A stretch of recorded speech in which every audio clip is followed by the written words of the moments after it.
What if modern human was never a clean category at all?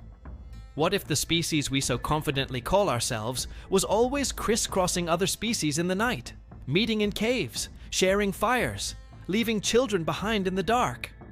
What if the line we drew between us and them was a line we invented long after the fact, painted across a story that, when you finally read it in the original, language of DNA refuses to stay inside its own borders?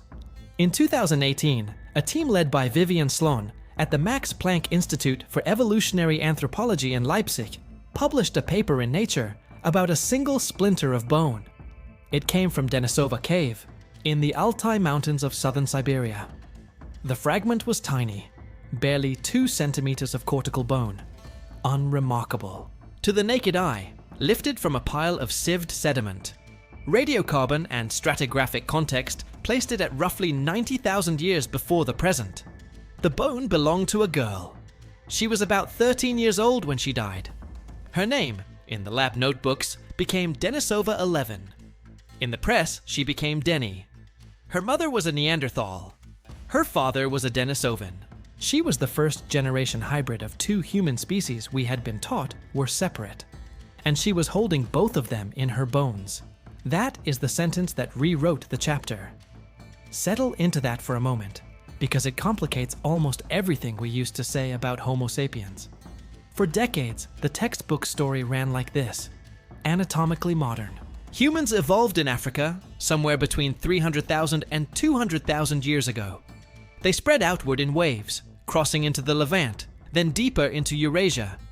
They encountered Neanderthals in the west and Denisovans in the east. They replaced them. Whatever interbreeding happened was rare, marginal, a footnote in the wider sweep of replacement. The tree had branches, and the branches were clean. Then, the genomes started arriving.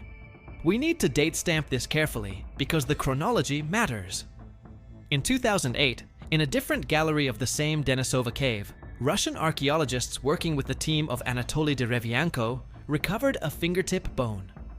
It looked like nothing. Like a pebble. Sent to Leipzig. Sequenced by Svante Paabo's group, it turned out to belong to a previously unknown human lineage. They called them Denisovans, after the cave. We knew them, at first, from a single pinky. A few molars followed. A jawbone, decades later, from the Tibetan Plateau. That is still nearly all we have of them in the flesh. The Denisovans as a people are mostly a genome. By the mid-2010s, the picture had grown stranger. Modern human genomes outside of sub-Saharan Africa carried roughly 1 to 2% Neanderthal DNA. Some populations in Oceania and parts of Asia carried up to 4 to 6% Denisovan DNA in addition. Whatever had happened during those long Eurasian nights, it was not a footnote. It was woven into the genome of nearly every person reading this. But statistical traces in living populations are one thing. A child in a cave with one parent from each lineage, that is something else. Before we get to her, a brief genetic primer. Mitochondrial DNA, mtDNA, is inherited only from the mother. The Y chromosome only from the father. The rest of the nuclear genome is a shuffled mix from both. When the Leipzig team sequenced the bone fragment Denisova 11, they could read all 3 signals. The mtDNA was Neanderthal, specifically of a lineage related to a Neanderthal known from elsewhere in the cave, called vindige-like. So her mother's mother's mother, traced back along that one maternal thread, was Neanderthal. That alone was not new. Other bones in the cave had Neanderthal mtDNA. The shock was in the nuclear genome. About half of her chromosomes were closest to Neanderthal reference sequences. The other half were closest to the Denisovan reference. Not the smeared signature of admixture many generations ago. Not the gentle background hum of ancient interbreeding. Half and half. The signal you would expect if one parent were Neanderthal and the other Denisovan, and you, the child, had inherited one full set of chromosomes from each. She was an F1 hybrid. First generation. The bone itself, examined by Bensi Viola at the University of Toronto, came from a long bone, probably a femur or humerus fragment, and its cortical thickness suggested an adolescent. 13. Give or take. Imagine that for a moment, and imagine it with care. A girl walking somewhere on the cold steppe of Central Asia 90,000 years ago, breathing air sharp with pine and stone. The Altai winters then were brutal. Temperatures plunging well below freezing, the cave a refuge from wind.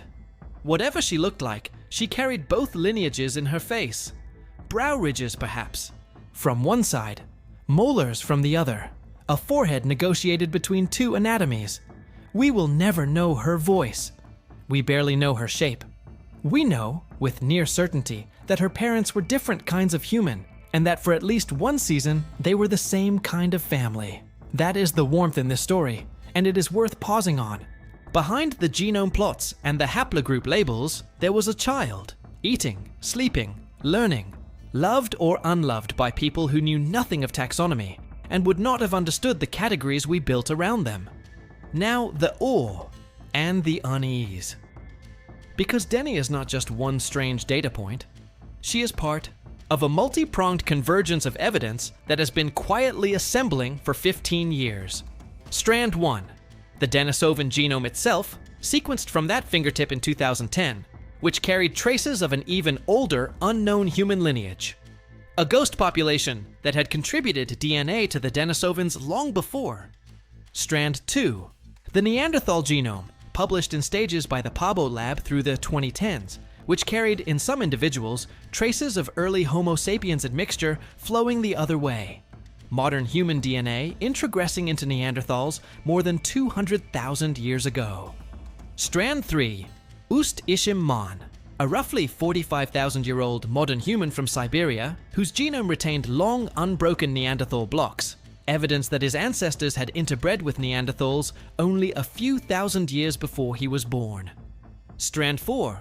The fossils at Skul and Kovze in Israel, modern humans dated to between 90,000 and 120,000 years ago, sitting in the ESO in the same landscape as Neanderthals for tens of thousands of years. Strand 5. Mislia Cave, Israel, with a modern human jaw at roughly 177,000 to 194,000 years before present. Strand 6. Epidema Cave, Greece, where Katerina Harveti and colleagues at the University of Tübingen in 2019 described a partial Homo sapiens cranium at around 210,000 years old, a sapiens deeper into Europe, far earlier than anyone expected. Each strand alone is contestable. Dates get revised. Single specimens get reinterpreted. Skeptics, rightly, point out that one F1 hybrid does not mean the populations were fusing wholesale. She may have been an exceptional child of an unusual encounter, and the cave preserves her precisely, because she was there at the right moment for the sediment to take her. Sampling is brutal in this field. We have a handful of caves with the right chemistry to preserve ancient DNA. Denisova, Vindija, Cima de los Huesos. A few sites in the Caucasus and on the Tibetan Plateau. Nearly everything we know about Eurasian deep history is filtered through perhaps a dozen lucky rocks. But the strands do not have to all be airtight to point the same direction. They converge. They converge on a picture of Pleistocene Eurasia, in which several kinds of human, Homo sapiens, Neanderthals, Denisovans, and at least one ghost lineage we have only seen in the statistics, overlapped in time, overlapped in space, and overlapped in their bodies. The species boundaries that worked beautifully for fruit flies and finches blur when you apply them to humans of 90,000 years ago. Reproductive isolation, the textbook criterion, fails. Neanderthals and Denisovans were interfertile. Modern humans and Neanderthals were interfertile. Modern humans and Denisovans were interfertile. The children survived. The children had children. We are those children's descendants. The mechanism is almost mundane, and that may be the hardest part. There is no need for some exotic explanation. Eurasian populations of Neanderthals occupied a vast range from Western Europe to the Altai. Denisovan populations occupied an overlapping eastern range, from Siberia, possibly down through the Tibetan Plateau and into Southeast Asia. Their ranges met somewhere in Central Asia. Caves were attractive shelter, limestone karst country, fresh water, defensible mouths, stable temperatures. Different groups would have used the same caves in different seasons, the same caves across centuries. Occasionally, two groups met. Occasionally, a young person from one group ended up among the other. Occasionally, they had children. Across enough thousands of years and enough encounters, the genomes leaked into each other in both directions. That is how Denny exists. Not because anything strange happened, because nothing strange happened, because that is just how mobile, social, curious primates behave when their ranges overlap. There is one more piece of the puzzle worth naming, and it is a piece made of absence. We have no Denisovan skeleton. None. The entire reference for an entire branch of humanity rests on a pinky, a few molars, the Siahi jawbone from the Tibetan plateau, and fragments like Denny's bone. In 2019, Liran Carmel at the Hebrew University of Jerusalem and his colleagues attempted to reconstruct what Denisovans might have looked like by reading the methylation patterns in the ancient DNA, the chemical marks that tell genes when to turn on and off, and which can be partially recovered in well-preserved samples. The reconstruction suggested a broad face, a wide pelvis, a robust build, distinct from both Neanderthals and modern humans, though sharing features with each. It was, by the author's own framing, an inference of inferences. The point is that we are reconstructing a kind of human from methylation patterns in a finger bone. The absence of a Denisovan body in our museums is itself a fact about how thin the evidence is, and how much weight every preserved fragment has to carry. And yet, despite that thinness, the conclusion does not waver. We are not the only line of humans that walked the Pleistocene. We are not even a particularly clean line. We are the line that happened to outlast the others, and that absorbed pieces of them along the way. Preservation, in the end, is luck. The reason Denisova Cave has yielded so much, Denisovans, Neanderthals, Denny, is that the cave is cold and dry and chemically forgiving. DNA degrades fast in heat and moisture. The Skull and Kofse fossils in Israel, modern humans at 90,000 to 120,000 years old, sit in a warmer climate. We have their bones, their teeth, their grave goods, but their ancient DNA has not survived. Apidema's skull is too old and too weathered to give a genome. Mislia is older still. The Levant and Africa, where so much of the early sapien story unfolded, are precisely the places where the DNA does not last. Our window into the deep past is biased toward cold caves at altitude.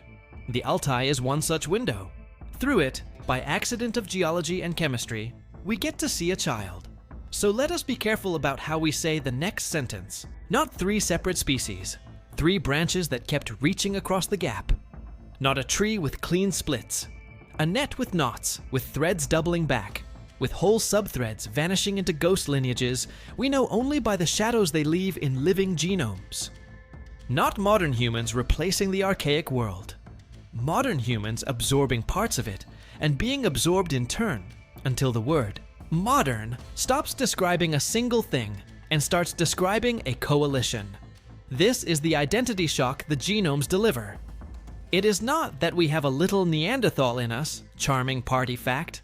It is that the category of Homo sapiens, examined at sufficient resolution, dissolves into a network. Every living person outside Africa carries Neanderthal DNA. Many carry Denisovan. Some Neanderthals carried sapiens DNA. The ghost lineage carried something older. The lines do not end, they braid. Skeptic balance again, because this matters. One F1 hybrid in one cave does not prove that hybridization was the norm. The genome-wide signals in living populations suggest the rate of interbreeding events was, in absolute terms, modest. Enough to leave a few percent of foreign DNA, not enough to fuse the lineages. Denny may have been rare. The two populations probably remained mostly distinct, mostly endogamous, mostly themselves. What the convergence of evidence rewrites is not the dominance of any one lineage. It is the cleanness of the boundary. The boundary was real. It was also crossed. Both can be true. Quiet meditation now, because we have come a long way from the question we started with. The Denny finding is one bone fragment, 90,000 years old, 2 centimeters long, sequenced in a clean room in Leipzig by a team led by a careful young researcher named Viviane Slon, under the long shadow of Svante Pabo. in the cave country of southern Siberia, where the winters still bite and the limestone still keeps its secrets. From that fragment, we have learned that a girl lived, that her mother was one kind of human and her father another, that she walked for 13 years on a cold and bright Pleistocene, a world before something, illness, accident, the simple cruelty of the season, ended her life. She did not know she would rewrite anything. She had no concept of species. She had a body and a family and a cave. What she leaves us is not a verdict, but a rearrangement. The story of modern humans is not the story of a clean line walking out of Africa and inheriting the world. It is the story of a line that walked out, met its cousins, joined them where it could, parted from them where it had to, and carried fragments of every encounter forward in its blood. We are not the survivors of a competition. We are the negotiated outcome of a long, quiet, repeated reaching across. Somewhere in the Altai, the cave is still cold. The bone is still small. The girl who was both is still a girl. And the species we keep calling ours, examined under the microscope of her genome, keeps refusing to be only one thing. Maybe it never was.